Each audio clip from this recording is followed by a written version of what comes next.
Kasih karunia dan damai sejahtera dari Allah Bapa dan dari anaknya Tuhan Yesus Kristus. Amin. Shalom Manginang, selamat bertemu kembali dalam renungan harian Gereja HKBP Resort Surabaya, Selasa 2 Desember 2025. Adapun firman Tuhan yang menjadi ayat harian kita tertulis dalam 1 Tesalonika 2 ayat 8. Demikianlah kami dalam kasih sayang yang besar akan kamu, bukan saja rela membagi Injil Allah dengan kamu, tetapi juga hidup kami sendiri dengan kamu, karena kamu telah kami kasihi. Demikian firman Tuhan.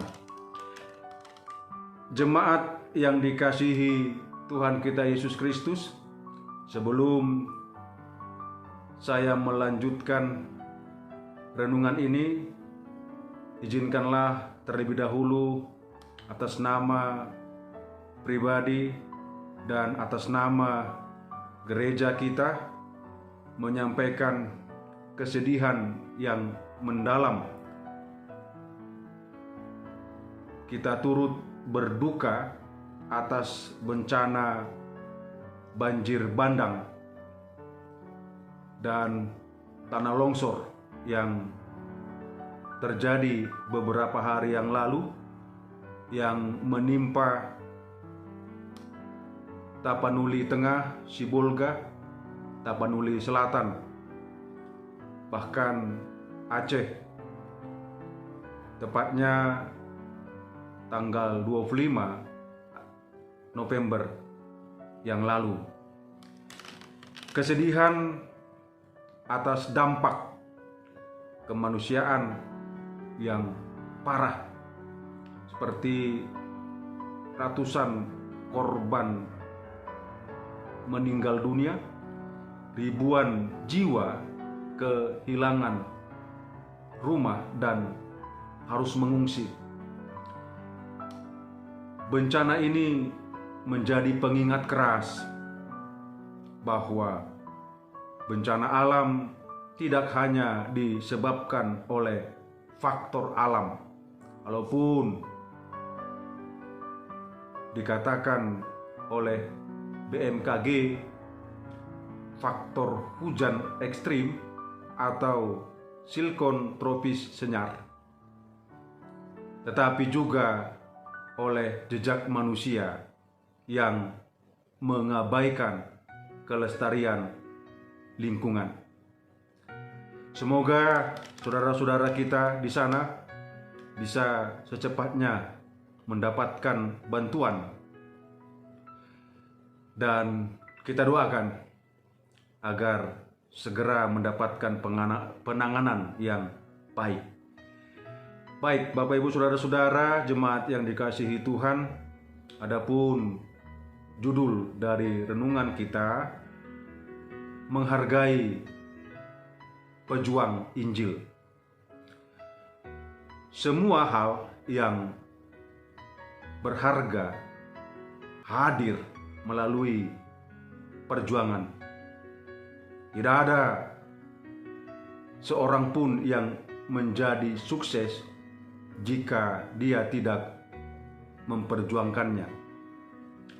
Demikian juga Injil Tuhan.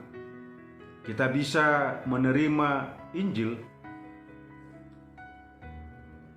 karena ada perjuangan dari para utusan Injil. Dalam hal ini Paulus menceritakan tentang perjuangannya dalam memberitakan Injil. Perjuangan tersebut meliputi persoalan eksternal maupun internal.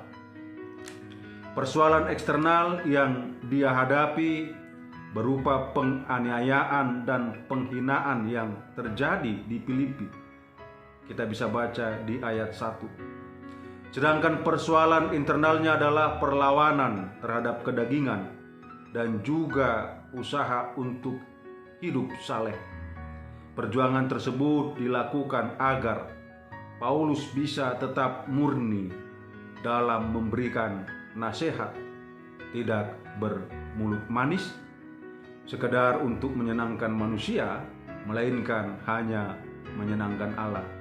Ayat 3 sampai dengan 5. Selain itu, dalam pemberitaan Injil yang penuh dengan penganiayaan, Paulus bahkan dengan rela siap memberikan nyawanya.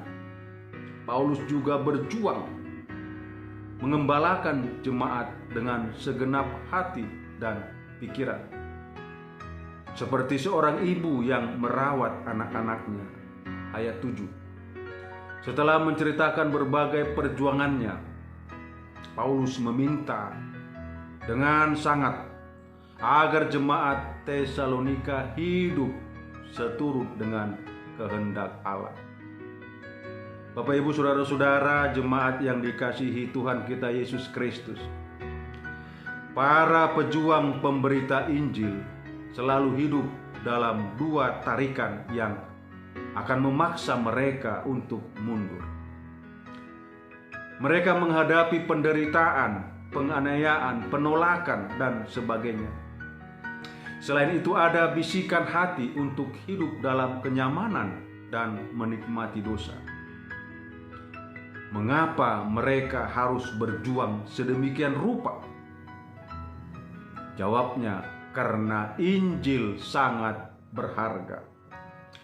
Melalui perjuangan Paulus, misionaris yang lain, dan pemberita Injil yang lainnya, kita bisa menerima Injil dan percaya kepada Tuhan Yesus serta menghidupi Injil.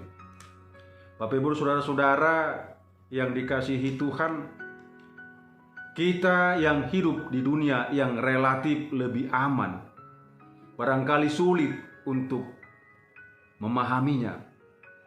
Akan tetapi pembacaan firman hari ini mestinya menggetarkan hati setiap kita mengenai betapa berharganya Injil. Mestinya kita menghargai Injil yang telah sampai kepada kita melalui perjalanan dan perjuangan yang berat, dengan cara hidup seturut dengan Injil tersebut dan juga memberitakannya. Paulus dalam hal ini hanyalah manusia biasa, dan ia tidak sempurna, tetapi kasihlah yang menggerakkan pelayanannya di Tesalonik dan dimanapun. Ia mengatakan bahwa jemaat di Tesalonika telah menjadi sangat dikasihi olehnya dan oleh saudara-saudara misionaris lainnya. Ada kasih sayang yang mendalam di hatinya. Namun ada lebih dari itu, tindakan, ada pengorbanan. Bapak, Ibu, saudara-saudara, begitulah Paulus menggambarkan dirinya di hadapan umat Allah. Itulah yang seharusnya kita cita-citakan juga. Sangat mudah bagi kita untuk melayani diri sendiri, mengabaikan kebutuhan orang lain.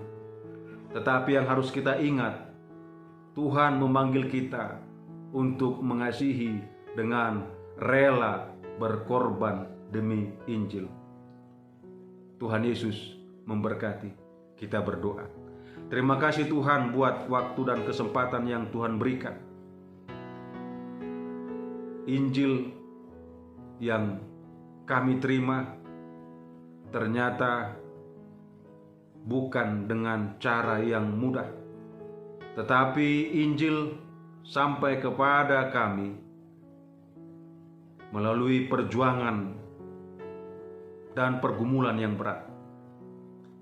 Tuhan, demikian juga dengan Injil Kristus yang sudah kami terima, kami diingatkan agar kami juga mau menyebarkan Injil Tuhan bagi siapa saja yang belum menerimanya, karena Injil Yesus Kristus itu adalah keselamatan.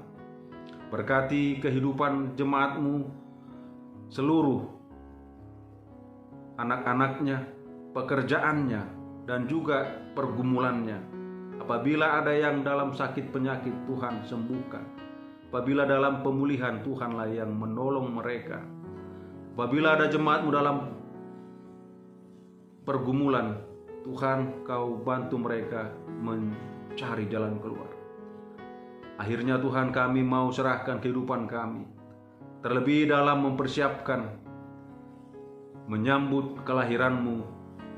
Kami mau Tuhan, Natal bukan hanya rutinitas semata, tapi Natal adalah perjuangan kami untuk menerima Yesus hadir, lahir di hati kami.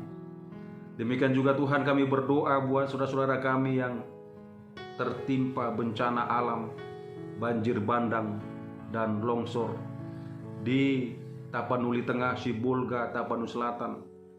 Biarlah Tuhan yang menguatkan mereka, menghibur mereka.